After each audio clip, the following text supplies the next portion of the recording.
비즈니스 모임이나 새로운 친목 자리. 안녕하세요. 김지훈입니다. 반갑게 인사를 나누고 명함을 교환합니다. 그런데 정확히 3초 뒤, 아차, 이 사람 이름이 뭐였지 하고 뇌가 하얗게 멈춰버린 경험. 다들 있으실 겁니다. 다시 묻기는 민망해서 대화 내내 식은땀을 흘리며 저기요. 그쪽이라는 말만 맴돌죠. 심지어 아파트 엘리베이터에서 매일 마주치며 인사하는 이웃의 이름조차 기억나지 않아 당황할 때도 있습니다. 아, 내 기억력이 왜 이러지? 벌써 치매가 오나 스스로를 자책한 적이 한두 번이 아닐 텐데요. 안심하십시오. 당신의 기억력이 나빠서가 아닙니다. 머리가 굳은 것도 노화 현상도 아닙니다. 이것은 지극히 정상적이고 심지어 진화론적으로 얄미울 정도로 완벽하게 설계된 뇌 방어 기제 디펜스 메커니즘가 작동한 결과입니다. 오늘은 만남의 순간 당신의 뇌 속에서 벌어지는 치열한 생존 게임과 이름을 즉시 증발시키는 뇌과학적 원인, 그리고 이를 역이용해 타인의 호감을 단숨에 해킹하는 방법을 폭로합니다. 첫 번째 원인, 뇌의 효율성, 즉 인지적 구두소의 본능입니다. 프린스턴 대학교의 심리학자 수잔 피스크는 인간의 뇌를 에너지를 극도로 아끼려 드는 인지적 구두소라고 불렀습니다. 뇌는 우리 몸무게의 단 2%밖에 안 되지만 섭취하는 에너지는 20%나 먹어치우는 엄청난 식충기입니다. 그래서 뇌는 생존에 직결되지 않는 복잡하고 추상적인 정보는 들어오자마자 쓰레기통에 던져버리도록 진화했습니다. 일상생활을 떠올려 보십시오.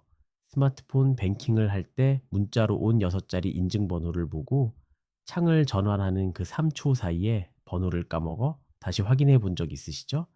인지심리학자 조지 밀러의 연구에 따르면 우리의 당위 기억 용량은 한 번에 7개 안팎의 정보만 처리할 수 있을 정도로 옹졸합니다. 영국의 심리학자 질리언 코어는 이를 베이커 역설이라는 기가 막힌 실험으로 증명했습니다. 누군가 당신에게 저는 빵을 굽는 베이커입니다라고 직업을 말하면 뇌는 즉각적으로 고소한 빵 냄새, 하얀 앞치마, 따뜻한 오븐의 이미지를 뇌의 신경망 곳곳에 거미줄처럼 엮어냅니다. 기억의 닻이 단단하게 내려진 것이죠. 하지만 제 이름은 베이커입니다라고 말하면 상황이 다릅니다. 사람의 이름은 그 사람의 외모나 성격과 아무런 연관성이 없는 텅 빈 텍스트에 불과합니다. 문맥도 시각적 이미지도 없는 추상적인 음성 데이터인 이름은 뇌가 에너지를 아끼기 위해 가장 먼저 삭제해버리는 일 순위 정보입니다. 당신이 이름을 까먹은 게 아니라 뇌가 효율을 위해 3초 만에 폐기 처분한 겁니다. 두 번째 원인. 이게 가장 뼈아픈 진실입니다. 심리학자 말콤 브레너는 이를 네 차례 효과라고 부릅니다. 우리가 누군가를 처음 만날 때 뇌는 단순히 인사를 하는 게 아니라 사회적 생존 모드에 돌입합니다. 팽팽한 긴장감이 감도는 비즈니스 미팅 자리나 여러 명이 돌아가며 자기소개를 하는 첫 모임을 떠올려 보십시오. 내 앞사람이 안녕하세요. 김지훈입니다라고 말하는 그 핵심적인 1초 동안 당신의 뇌는 사실 상대방의 말에 전혀 귀 기울이고 있지 않습니다. 아, 내 차례가 다가온다. 나는 어떻게 보일까? 내 이름은 어떻게 소개하지? 목소리가 떨리면 어떡하지? 오직 자기 자신을 향한 스포트라이트를 미친 듯이 켜고 덜덜 떨고 있습니다. 즉, 당신의 뇌 용량은 타인에게 긍정적으로 평가받고자 하는 당신의 찌질한 자아, 이 고를 방어하는데 100% 풀가동되고 있는 셈입니다. 낯선 사람을 만난다는 사회적 불안이 뇌의 공포 중추인 편도체 아미글달라사를 강하게 자극하고 정보를 저장하는 헤마 히포캠푸스의 녹음 버튼을 아예 꺼버린 것이죠. 당신은 상대방의 이름을 까먹은 것이 아닙니다. 애초에 당신의 뇌에 상대방의 이름이 입력조차 되지 않았던 겁니다. 이기적인 뇌는 내 자존심을 챙기느라 눈앞에 있는 사람의 존재를 완벽하게 지워버렸습니다. 그렇다면 반대로 생각해 봅시다. 모두가 자기 방어에 급급해서 남의 이름을 3초 만에 폐기 처분하는 이기적인 세상에서 내 이름을 정확히 기억하고 불러주는 사람을 만난다면 어떻게 될까요? 인간에게 자신의 이름은 자아 정체성 이고 아이덴티티 그 자체이며 세상에서 가장 달콤한 도파민 스위치입니다.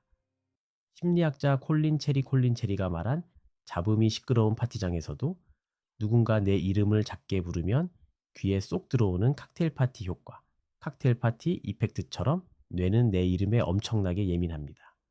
신경과학자 데니스 카모디, 데니스 카무디의 기능적 자기공명 영상 fMRI 연구에 따르면 누군가 내 이름을 기억하고 불러줄 때 뇌의 보상 회로에서는 엄청난 양의 쾌락 호르몬인 도파민과 신뢰 호르몬인 옥시토신이 폭발합니다. 자주 가는 카페의 바리스타가 지훈님 오셨네요. 늘 드시던 아이스 아메리카노 드릴까요? 라고 묻거나 까마득히 높은 회사 대표가 스쳐 지나가며 김대리, 저번 보고서 훌륭했어 라고 이름을 부를 때 우리는 척추를 타고 흐르는 짜릿함을 느낍니다. 관계를 주도하는 매력적인 사람들은 뇌의 이 맹점을 기가 막히게 활용합니다. 지훈 씨, 아까 그 말씀 참 좋았어요 라며 대화 중간에 이름을 툭 던질 뿐입니다. 그러면 상대방의 뇌는 무장 해제되며 이 사람은 나를 존중하고 특별하게 여기는구나라는 강렬한 호감과 맹목적인 신뢰를 느끼게 됩니다. 자, 그렇다면 이 교활한 뇌의 한계를 뛰어넘어 주도권을 줄 수 있을까요? 아주 간단한 3단계 해킹 기술을 제안합니다. 첫째, 즉각적 출력입니다. 상대가 이름을 말하는 순간 속으로 Hello. 읊조리지 말고 반드시 입 밖으로 꺼내십시오.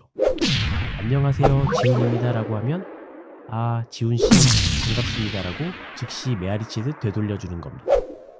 이 단순한 발화 행동 하나가 허공에 흩어질 청각 데이터를 뇌의 작업기억, 워킹 메모리에 강제로 묶어두는 쐐기 역할을 합니다. 둘째, 의미의 강제 부여입니다. 이름이라는 무의미한 텍스트에 억지로라도 시각적 이미지를 입히십시오. 파란 넥타이를 맨 지훈씨, 안경을 쓴 지훈씨처럼 특징을 결합하거나 내가 아는 동명이인 친구의 얼굴을 덧씌우는 등 억지 연결고리가 생기면 에너지 구두쇠인 뇌도 함부로 그 정보를 삭제하지 못합니다. 셋째, 가장 중요한 핵심입니다. 자기 집중의 스위치를 끄십시오. 내가 어떻게 보일까 전전긍긍하는 내면의 불안을 내려놓고 온전히 눈앞의 상대방에게 집중하십시오. 내가 안전한지 살피는 이기적인 방어 모드를 해제할 때 비로소 당신의 뇌는 상대의 이름을 기록할 진짜 여유를 되찾게 됩니다. 상대방의 이름을 정확히 기억해 불러주는 것. 그것은 단순한 암기력의 문제가 아닙니다.